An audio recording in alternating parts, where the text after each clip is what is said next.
Ito pala ang dahilan mga kabisdak, no? Na si Atong ang kaya pala hanggang ngayon hindi pa rin mahuli-huli, no mga kabisdak. So yan ang ating alamin ngayon.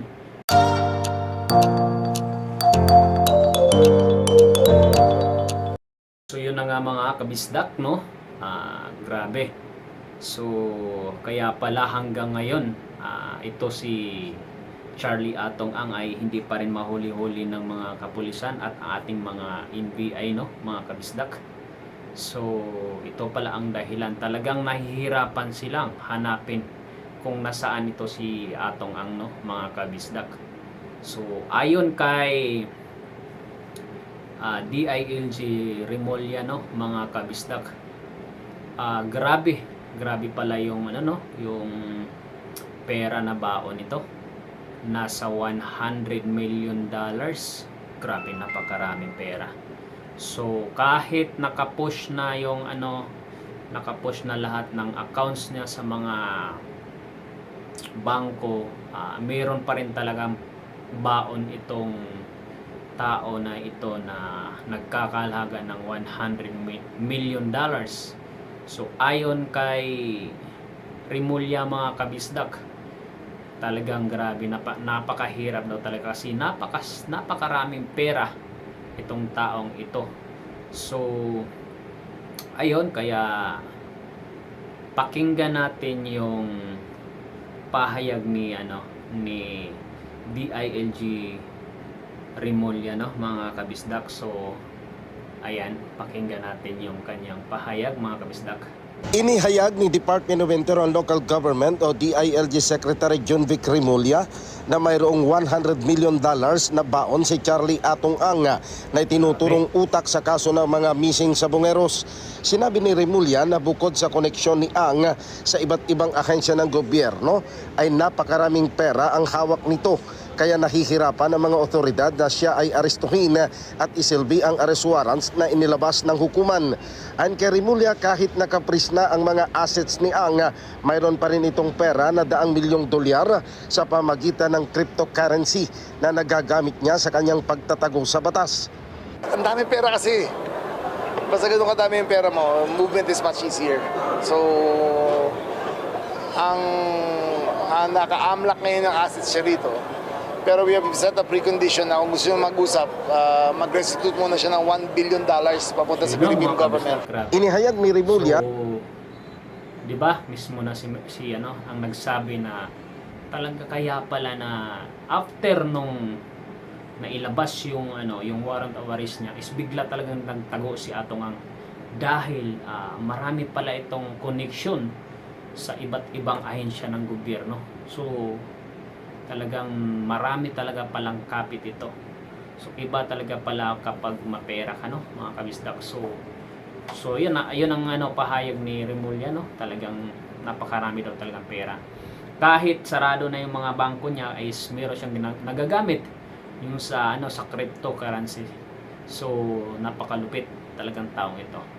So marami pa rin ang umaasa na sana dumating ang time, dumating ang araw na mahuli na itong tao na to. Biruin mo, napakalaking patong ng ulo nito. Pero bakit hanggang ngayon ay hindi pa rin mahuli-huli ng mga NBI, no? So talagang napakatindi ng kapit.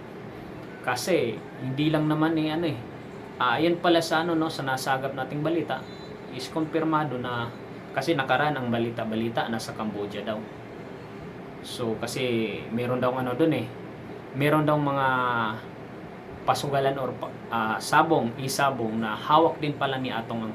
Grabe, kahit sa ibang bansa may hawak siya na sabong. So grabe, hindi lang pala sa Pilipinas yung negosyo niya, even sa meron din pala sa ibang bansa. So ganun katindi, kaya tinatawag pala na gambling lord, no. So grabe, ganun pala talaga si Atong Ang.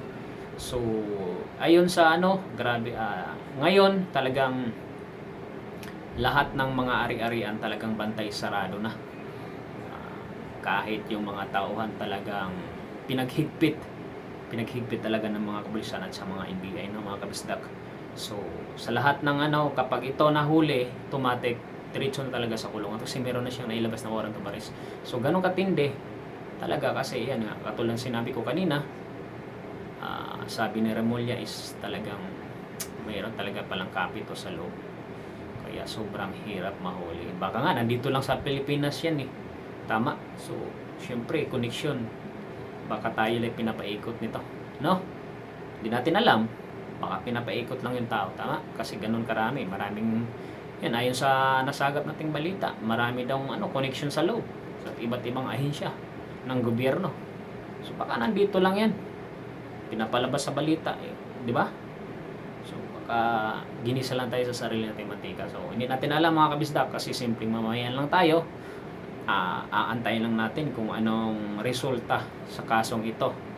At sana, darating ang time na makamit natin kung ano talagang katotohanan.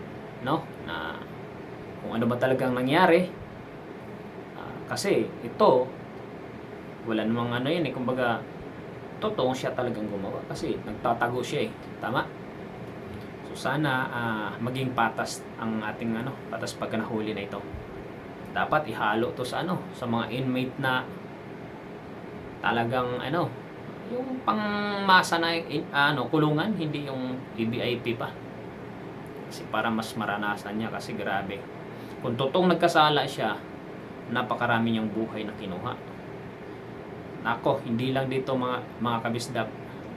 Marami pang lulutang dyan ng mga kaso. Hindi lang dyan sa issue na to yung mga mahigit 30 katao na sa bungero.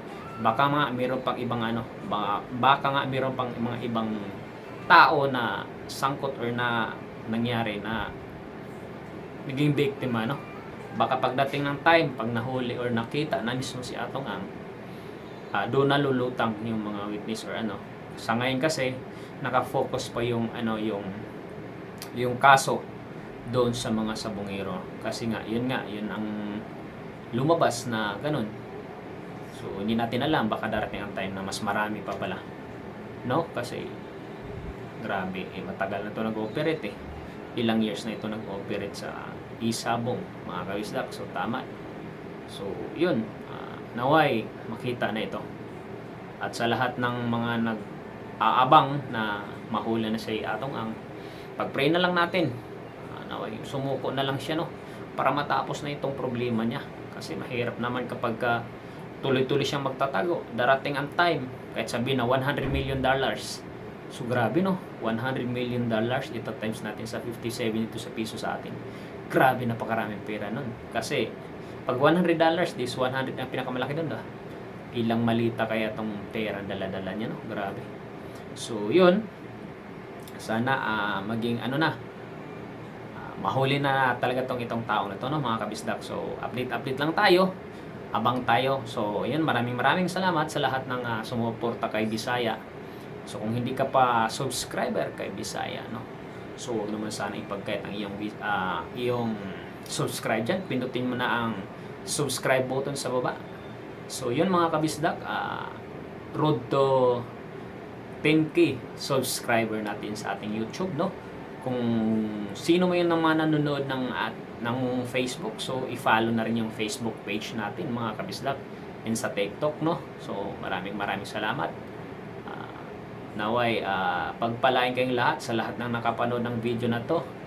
Sana laging healthy po kayo at i-bless kayo lagi ni Lord. So maraming salamat. Hindi ako magsawang magpasalamat sa inyo dahil kung hindi dahil sa inyo, hindi mag-i-improve ang munting channel ni Bisaya. Sana darating ang time na lumaki yung channel natin at yung goal natin is tumulong naman sa ibang tao, mga kabisdak, lalo sa mga kabasbalad. So syempre, galing naman tayo sa walang-wala talaga, from scratch. So ngayon scratch pa rin tayo, zero pa rin, kahit papaano kumikita naman tayo ng konti pa lang. Pero yun, pangbili pa lang ng bigas po, hindi pa kaya. Hindi pa nga kaya bumili ng camera, tama. So baka naman dyan sa mga baka may mag-sponsor ang camera. So ito, ginagamit natin, mumurahin lang na mic. So para magtuloy-tuloy tayo sa ating pagbablog, So yun po yung goal ko pagdating ng araw, is gusto kong makatulong sa ibang tao, mga kabisdak. So maraming salamat palagi sa inyo. Walang sawang pagpapasalamat na sana tuloy-tuloy yung pag-support niyo sa akin. Kasi malay natin pagdating ng time is tayo namang gustong tumulong. So yan o, maraming salamat. So dito lang sa muli si Bisaya TV. God bless inyo lahat. So yan lang.